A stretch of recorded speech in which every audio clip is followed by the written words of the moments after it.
Welcome to Taste Buds. I'm Debra Eckerling, goal strategist, writer, and foodie, and today I'm speaking with Amy Bebchick, Chief Program Officer of OneTable. Welcome, Amy. Thank you so much, Debra. I'm so happy to be here. Well, I'm excited. I did an article on OneTable a couple years ago, and you've got something new, adjacent, and exciting. And I know who you are and what OneTable is, but why don't you tell everybody else? I will tell you. That's wonderful. Thank you. So OneTable was started 10 years ago, really with the goal of supporting young adults, 20s and 30s, primarily those were 21 to 39, with a home-based Shabbat practice. We do that through our social dining platform and through lots of Shabbat ritual workshops and Shabbat guides and coaching to really support those that are looking to either start a Shabbat practice or to restart a Shabbat practice, to really think about all that they need in order to help make that possible. Amazing. So you're like AirBNB for Shabbat, which is the Friday night meal where people gather together. We love AirBNB for Shabbat. That is exactly right. On our platform, there's an opportunity for people to host. You can also guest. You can find a Shabbat that fits your vibe for that week, and kind of request a seat at the table. And we have staff all over the country, but really people Shabbat in more than 700 communities all over the U.S. and also in Toronto now. We are in the business of whatever feels right for you for your Shabbat is the Shabbat that we want to support you and coach you in having. It's some of that involves maybe doing some Jewish rituals. Some of that involves having deep, meaningful conversation around the table with new friends and old friends. We know that some people are really using this as a moment, their end of the week gathering, to really be a time to kind of an oasis from everything that is going on out in the world and bringing people together close to that. And other times it's really inviting their neighbors down the street because they're really wanting to build community and connection right now. And that is for people of every religion, people of, we have also, right? I was going to say almost every age, right? So one of the things that we're here also to talk about is that a couple of years ago, OneTable's board really encouraged us to think about, after 1 million engagements, right? 1 million seats at the table with our young adults, how can we take all that we know and really help a whole new generation think about how to do home-based Shabbating for themselves. And so that's also a piece of this as well, which is how we help those that are 50 plus really think about re-engaging with Shabbat. Maybe they are moving to a new place. Maybe they had kids and now their kids are gone, but what does that really look like for them to think about a home-based Shabbat with their friends, right? Maybe not with kids at the table. What does that look like? What does that feel like? And how can we help you think about that? So it's like Shabbat for every life cycle. You have the newbies exploring their place in the world, and then let's just say Generation Xers and up who want to re-envision their Yeah, place at the table. that's right. That's right. And I think that often, like I think about for myself, right? I have a regular Shabbat practice that I have with my family, right? That's really different than when my kids might be off at camp. And what does it look like for me to invite my friends and with my husband to think about Shabbat for just the adults, right? And what does that look like? And what does that feel like? That's really different than trying to convey a love of Shabbat to the next generation, which is important. It's certainly something that we've been doing, but what I can do at the table is different when it's with my peers, right? We're in the business really of peer-to-peer Shabbating. And what do you think is the biggest value of this end of the week ritual meal? Great question. Look, I think in this moment that I will use a quote. So there's a quote from Asad Ha'am that says, more than the Jewish people have kept Shabbat, Shabbat has kept the Jewish people. And right, there is something about the ritual that happens every week, right? If you miss it this week, it's coming again, right? Every week on Friday night, the opportunity to pause from the rest of our week, right? To gather together with friends, new and old, around a table with food and slow down and savor.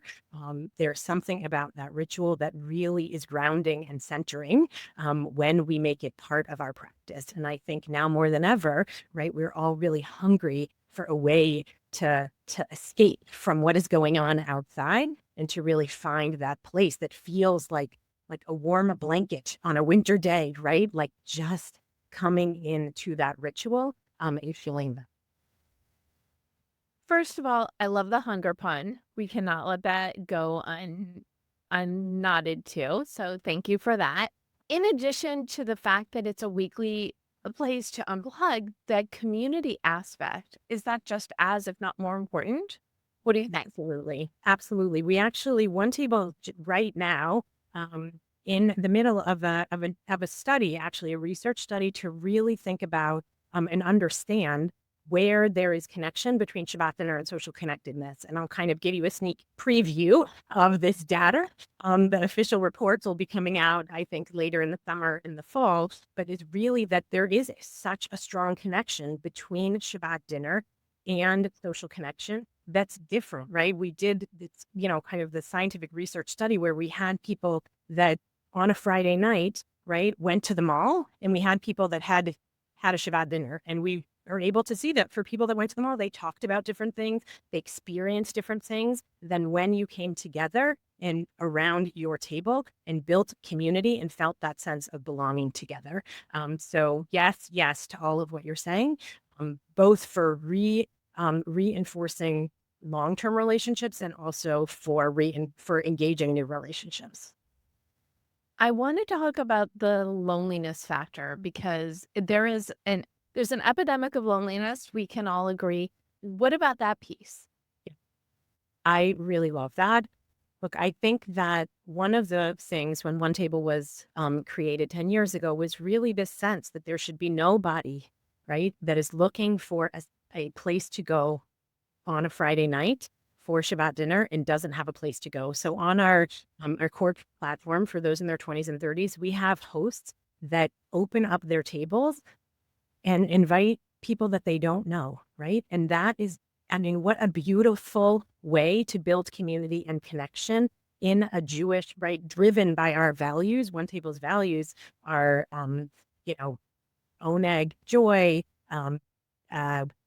kedusha, elevation, and hachmasat orchim, welcoming. And what does it mean to really elevate the core value of welcoming, that I'm going to have people here at my table that I don't even know, right? I mean, that is really incredible and powerful.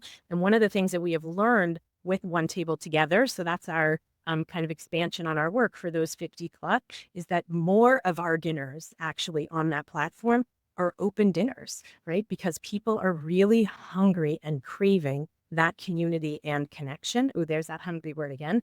They're really craving that community and connection. And they're wanting to welcome new people in that they might not know, right? I think it speaks so deeply, right? We talk a lot here at OneTable around going online to go offline, right? So we are a social dining platform. You have to go online to post your dinner, but it's really about the IRL, right? That's what it is, how we come together in real life. We build those relationships. Especially now post-pandemic, where I believe it took a while for people to get used to being with people again. And Yes. that to me feels like another benefit. That's right. We found that, right, especially our young adults, they really lost the muscle of what it means to be in larger groups during the pandemic, right? Where our average dinner size before the pandemic was maybe, let's say, 8 or 10 individuals around a table. And it really shrunk obviously during the pandemic to much smaller than that. People were Shabbating in their pods. And then on the other side of that, people were still in small groups, 4 or 6 people. And we said, okay, no, we want to remind you that it's okay to be around new people that you don't know and really opening up your table. So we did some work to really incentivize for our young adults. What does it look like to really open your table and save? If you have 7 seats, great, save 1 or 2 of them for people that you don't know. You can sit on the floor. That's okay, right? Shabbat dinner can be around a dining room table with fancy china. It doesn't have to be, right? It can be on your back porch, right? When we were talking about this a little bit earlier, that, right, it, it is summertime. Shabbat is portable, right? You can take Shabbat with you, right, on your vacation, right? You're going to go to the beach. You can have Shabbat on the beach, on a picnic blanket. Everybody that is around you, they can come, they can bring of themselves, they can bring, whatever their sandwiches that they got at the snack shack, like that can be Shabbat. All of that can happen. It doesn't have to, it's not one way to do it. It is the way that feels the right way. Can you give a peek into your Shabbat practice? Sure. So but I would just say that I go back to that quote, right? I have really been a part of my life for my whole life, really. I grew up in a family that we had Shabbat dinner every single Friday. We were connected to a Reformed congregation. My parents were very, involved in the congregation and leaders in the congregation. And we had dinner every Friday night before we went to services. And when all my other friends in high school were going out on Friday night, I couldn't go until after dinner, right? I went and met them after dinner, but it wasn't until after dinner. I did really carry that with me into college. And then really after college, it was, right, we were finding what we wanted to be doing and how we wanted to be living our life. And I would say that my friends and I really were OneTabling before OneTable existed, right? We were inviting people over and really hosting and guesting. We were living in DC at the time. It was a really beautiful way for us to to navigate in a world when we were trying to figure out what we wanted to do and relationships that we were in and what was our next job and were we moving and navigating money and all of those things. It was really a grounding force for me. And it continues to be. I mean, Shabbat continues to be. I'll just share one little snippet is that actually I usually plan my Shabbat menu on Saturday for the following Friday, right? Shabbat is such a center of my week. We're done with all of our Shabbat meals on Saturday, and I'm ready to start planning the next and thinking about what is the weather going to be? What do I want to be cooking? Who else might be coming to the table? Managing all the things that you manage when is this person going to like it? Is that person going to like it? And so the food is a really important part of it for me, right? What it means to nourish my family, what it means to nourish my guests. And the idea of really carving that space every Friday, right? At the end of the week, I know that it is coming, no matter what is going on in the world, it is coming. And sometimes that is dinner around the table, all of us around our dining room table. And sometimes it's a hike, right? I mean, on a Saturday morning, sometimes it's a hike. Sometimes we are going away. I'll tell everybody now, we're July 4th weekend. We're going away. My husband doesn't have to work on that Friday night. And we put up on the platform, we're going to have Shabbat on the beach. That's what we're going to do on that Friday night. So it looks different, but it always is part of the rhythm of my life. Amazing. What makes a good Shabbat host? What tips do you have to make it easy? So easy that people just can't help but want to. Look, I love that question so much. One of the things that makes OneTable are the hosts that step up and say, I want to welcome you into my home. And so there's really not one way to be a great OneTable host or a great Shabbat host, right?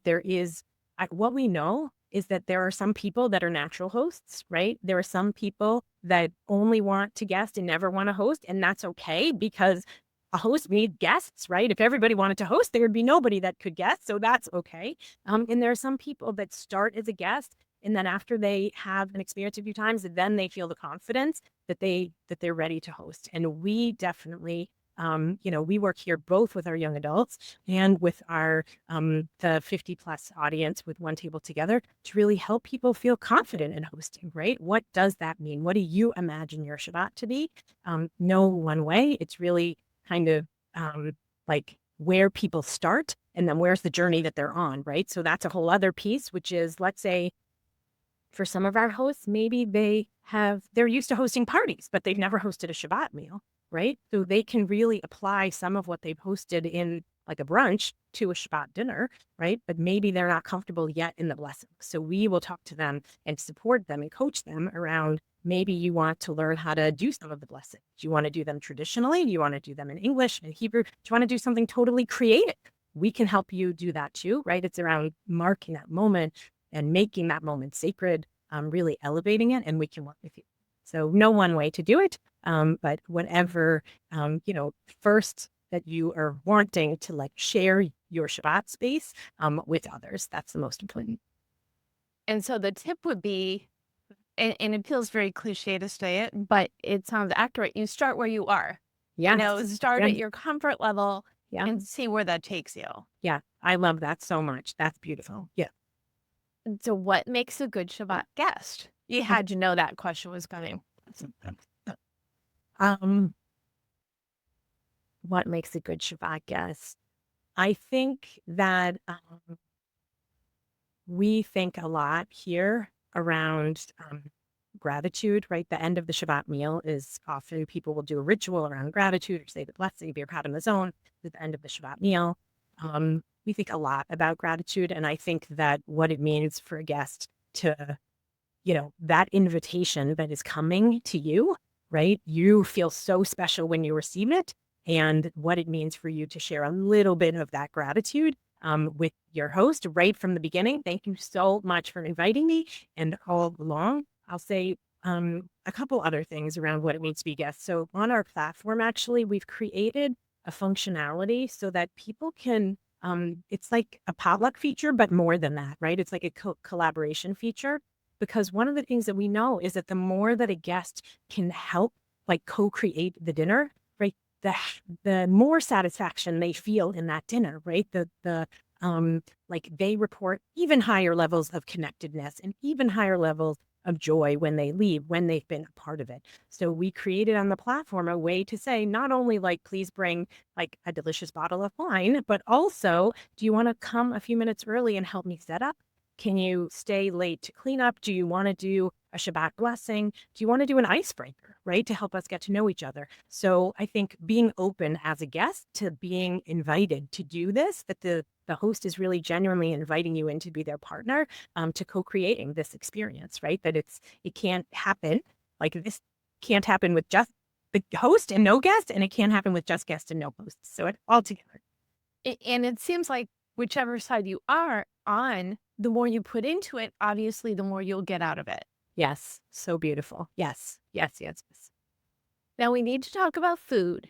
Okay. Is there, like we haven't been the entire time, is there a recipe that you love that you think is a great Shabbat go-to recipe for either side of the host guest equation? Yes. So first, I just want to say this was the hardest question for me. I grew up in my amazing family growing up, but very limited like menu repertoire, right? All through that I was delicious. My mom was a great cook, but very limited, like same 5 recipes. So as an adult, I have like totally overcorrected. I have like a cabinet full of cookbooks. I have a recipe app with 1,000 recipes. And when I heard this invitation for a recipe, I just felt like you can't possibly make me pick just one. Every recipe, right? This is a memory, is like an experience that I've had. It's so personal. Each one I'm like adapting. So I love food. I love cooking. I mean, I don't know that I'm such a great chef, but I just love it. And it was so hard for me. So I'll just tell you, I picked one. I knew we were going to talk about Shabbat, and I knew we were talking about, it's summer here. It's like 90 degrees here in New York today. It's so hot. We're thinking about Shabbat as portable, vacation vibe, all of that. So I'm offering up a recipe that I adapted from one of these many cookbooks that I have, the America's Test Kitchen Vegetarian Cookbook. And it's a gazpacho recipe, a classic gazpacho recipe. And I picked it really because, first of all, gazpacho is the best in the summer because it's no cooking, no oven. You don't have to turn on an oven at all. And it's really portable and it's really easy. It is I don't know, people like it spicy, you dial up the spice, dial down the spice. It's relatively forgiving in that you can add really the recipe calls for like peppers, cucumbers, and wait, what's the last one? Peppers, cucumber, tomatoes, of course, tomatoes. And but if you don't have what you can put green peppers in instead of red, like all of that, it's super easy to adapt in that way. And really, it's like, I don't know, a little bit of chopping and you put it in the fridge and then it's ready. You can put it in a giant jar, right? Put the top on and then take it to the beach, pour it into cups for people. I always serve it with like little corn chips because I love the crunchy additional salty sweet of it. Amazing. Yeah, it's a shame you don't enjoy eating more food or anything. You might have to rethink your career. Just kidding. Amy, this has been such a joy to speak with you. Where can people learn more about you in OneTable and OneTable Together? Wait, can I say one more thing? I'm so sorry that I really meant to say about the soup thing about gazpacho. I just have to go back. The other reason why I picked it, I totally forgot, is just to say that I love having a soup for Shabbat because it really elevates so easily your Shabbat meal without having to do a lot of that. Like an easy soup, just an extra course to like linger and sit. Okay, I meant to say. Please do not apologize for giving more reasons why you love soup. The fact that it's adding a course to your meal is a wonderful reason. Okay, there we go. All right, you can find out more about OneTable at onetable.org. You can find me there. You can find my email there, and the whole team at OneTable that would be so happy to talk to you and about anybody that has questions about wanting to post a dinner on our platform or host a dinner on our platform. Guest at a dinner, our team is here to help you and support you. It is summertime. Please use this time where maybe there's a little more spaciousness in your life to really think about how a Shabbat practice could really help you find and connect with humans in your life that you might be too busy during the year to do that. Really welcome you. And just thank you, Debra, it was so great to talk to you. This was fun for me as well. What one thing do you want to linger as like the best aftertaste of something? That's such a good question. I think here's what I'll say, that one of our taglines at one point here at OneTable, I think we still use it a little, is called Find Your Friday. And that's like the message that I want for everybody, to really like, there's not one way to bring Shabbat into your life. You can find it. We are here to help and support you. We really welcome the opportunity to do that. Awesome. Love that. Thank you again, Amy, so much for your time today. Thank you for tuning in to Taste Buds with Deb. Don't miss an episode. You can subscribe on YouTube, iTunes, and/or your favorite podcast platform. And if you go to jewishjournal.com/podcast, you can get the recipes and read the articles that go with each episode. And you can learn more at tastebudswithdeb.com. Until next time, find your Friday and bon appetit.